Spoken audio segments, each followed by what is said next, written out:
It's funny because many times we go out and people will call it Possum Day. And then somebody will look at that person and say, no, it's Groundhog Day. Then usually an argument stops. And haven't you heard QSB has a possum? What we call Possum Day, most of the world knows it as Groundhog Day. But years ago, 1993, we were joking on the morning show about what does a groundhog know about southern weather, because Punxsutawney Phil seemed to be always wrong. So we let the listeners call in and choose different animals and what would be more fitting for the South if we had our very own southern animal, and they chose to go with a possum. We then threw it out there about naming the possum. So we had a contest, and we had some unusual names, crazy names, anything from Matthew Possum Hay was one of them. But eventually Sand Mountain Sam was the one to come up, and that one received the most votes because this is considered Sand Mountain.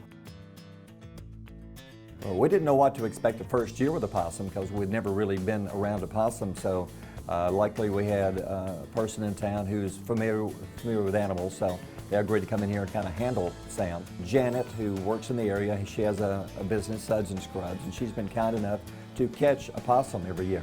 She thinks this year may be the same possum from last year. We use the parking lot outside the building, so we've got a possum band, we have a possum queen. But we had a contest where we let people enter, telling us why they would make that perfect possum queen. Her job is mainly to read the proclamation, that is it.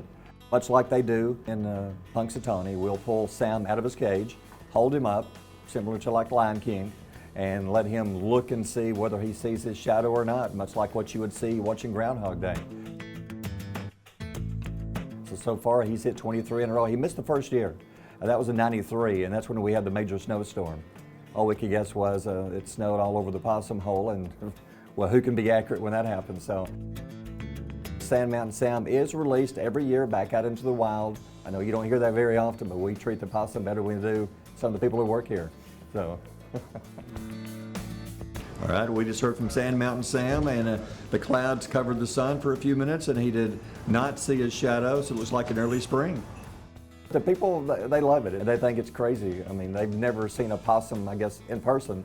So to have a possum that close to them is pretty funny. They get a thrill out of it.